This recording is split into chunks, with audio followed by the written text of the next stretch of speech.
నరసరావుపేట పట్టణంలోని ఐలా బజార్లో cricket betting జరుగుతోందని పోలీసులకు అందిన సమాచారంతో రెండవ పట్టణ పోలీసులు దాడులు నిర్వహించారు.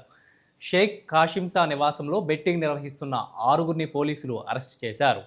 వారి నుండి 4,58,000 నగదు, 6 సెల్ఫోన్లు, ఒక ల్యాప్టాప్ని స్వాధీనం చేసుకున్నట్లు ఇన్ఛార్జి డీఎస్పీ హనుమంతరావు మీడియా సమావేశంలో వెల్లడించారు. వీరితో పాటు మరికొందరి కోసం ప్రత్యేక బృందాలు ఏర్పాటు చేశామన్నారు. అరెస్టుకి సహకరించిన సిబ్బందిని అభినందిస్తూ డీఎస్పీ రివార్డ్స్ అందజేశారు.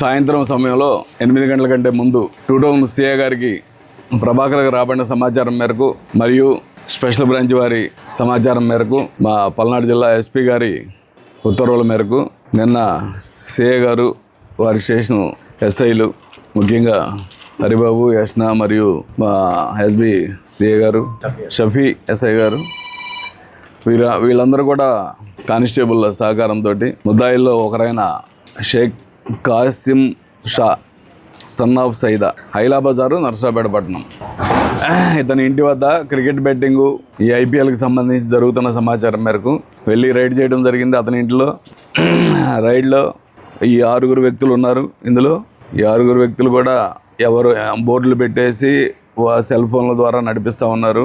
బోర్డులు ఇప్పుడు ఎత్తేసి, బోర్డు అంటే ఇంక ఇప్పుడు సెల్ ఫోనే బోర్డు, సెల్ ఫోన్లో యాప్స్ తీసుకుంటున్నారు. ఇప్పుడు ఆ యాప్ ఎవరిస్తారో తెలియదు. వీడికి ఎవడో యాప్ ఇస్తాడు, డబ్బు తీసుకుంటాడు. దాని మీద ఆ యాప్ మీద ఇతను ఫండర్స్కి ఫండ్ తీసుకొని లింక్ ఇస్తూ ఉంటాడు, చెప్తూ ఉంటాడు. అంతా కాషింషాతో పాటు షేక్ మస్తాన్ వాలీ అనేటువంటి ఇతను కూడా మసీద్ వెనక బజారు, ఇస్లాంపేట, నరసరావుపేట పట్టణం. వీళ్ళిద్దరు మెయిన్ బుకీసు.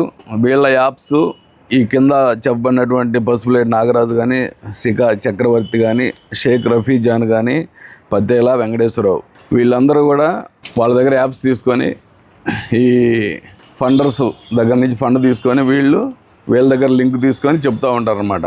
అది వీళ్ళు చేసేటువంటి విధానము. ఆ విధంగా బెట్టింగ్ జరుగుతూ ఉంది. వీళ్ళతో పాటు ప్రభాకర్ రెడ్డి, బాబుల్ రెడ్డి, కృష్ణారెడ్డి, ఫజూరు, జానీ అనేటువంటి వాళ్ళు కూడా ఇందులో ఇంకా మాకు అవసరం ఉంది. వాళ్ళే కాకుండా ఇంకా చాలామంది బిగ్ షాట్స్ ఉన్నారు కొంతమంది ఇందులో. వాళ్ళ సమాచారం కూడా ఉంది మా దగ్గర. అది కూడా మా ఎస్పీ గారి ఆర్డర్స్ మేరకు ఫర్దర్గా వీళ్ళందరినీ కూడా ఒక్కొక్కరిని ఎవరిని వదిలేదు లేదు. అయితే వీళ్ళందరూ కూడా ఎవరు ఇక్కడ లేరు. ఉంటే ఖచ్చితంగా ఈ పాటికే పికప్ చేసేవాళ్ళం. ఈ చెప్పిన పేర్లు కానీ వాళ్ళు కాకుండా ఇంకా మిగతా వాళ్ళు కూడా పెద్ద పెద్ద ఫండర్స్ అందరూ కూడా బెంగళూరు, హైదరాబాదులో, చెన్నైలో ఉన్నట్టు తెలుస్తుంది. మనకి వాళ్ళ ఫోన్ నెంబర్ కూడా ఈ టైంలో ఆన్లో ఉండదు. రెగ్యులర్గా వాడే ఫోన్లు ఏవి ఉండవు. ఎక్కడ ఉన్నాడో కూడా తెలియని పరిస్థితి ఉంటుంది. సో ఏదో ఒక సమాచారం మేరకు వాళ్ళని పట్టుకోవడానికి స్పెషల్ టీములు పెట్టడం జరిగింది. సో అదేవిధంగా రైడ్లో భాగంగా నిన్న మా ఎస్ఐ గారు, సిఐ గారు కలిసి దాదాపు 4,58,000 ఇక్కడ కనిపిస్తున్నటువంటి అమౌంట్ని సీజ్ చేయడం జరిగింది. అలాగే 6గురి దగ్గర నుంచి 6 సెల్ ఫోన్లు, ఆ సెల్ ఫోన్లు కూడా సీజ్ చేయడం జరిగింది. వీటిని ఎఫ్ఎస్ఎల్ అథారిటీస్కి పంపించి ఈ బెట్టింగ్కి సంబంధించిన అమౌంట్ ఎవరెవరు కొట్టారు ఏంటనేది మేము దానిలో భాగంగా కూడా తెలుస్తాము. అదేవిధంగా ఈ ల్యాప్టాప్ లెనోవా కూడా ఒకటి సీజ్ చేయడం జరిగింది. రీసెంట్గా చూస్తే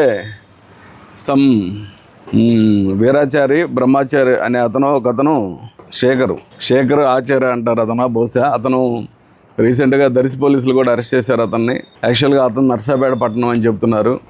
అతను ప్రస్తుతం జైల్లో ఉన్నాడు. అతను వచ్చిన తర్వాత అతని శిష్యులు చాలామంది ఉన్నారని చెప్తున్నారు.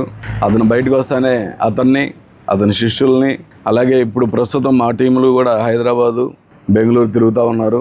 ఎవరు దొరికినా తీసుకొచ్చి మొత్తాన్ని ఈ కేసులోనే అరెస్ట్ చేయడం జరుగుతుంది. నాన్ బెయిలబుల్ ఆర్గనైజ్డ్ క్రైమ్ కింద పెడతా ఉన్నాము. వీళ్ళందరూ ఒక గ్రూప్గా ఏర్పడి ఆర్గనైజ్డ్గా చేస్తున్నారు కాబట్టి ఆర్గనైజ్డ్ క్రైమ్ కింద వీళ్ళని ట్రీట్ చేయడం జరుగుతుంది. కోర్టుకి పెట్టి రిమాండ్ చేయడం జరుగుతూ ఉంది. మరలా వీళ్ళని రిమాండ్లో నుంచి పోలీస్ కస్టడీకి తీసుకొని పూర్తిగా విచారణ చేసి తప్పనిసరిగా వీళ్ళని పోలీస్ కస్టడీకి తీసుకొని వీళ్ళ ద్వారా మరలా ఇంకా ఎవరెవరు ఉన్నారు, మన నరసరావుపేట పట్టణమే కాదు, గుంటూరు కాదు, ఎక్కడెక్కడ ఉన్నారో వాళ్ళందరినీ కూడా పికప్ చేసి వీలైనంత వరకు ఈ క్రికెట్ ఈ బుకీల యొక్క ఆటలను కట్టియడానికి ప్రయత్నం చేస్తాం మేము.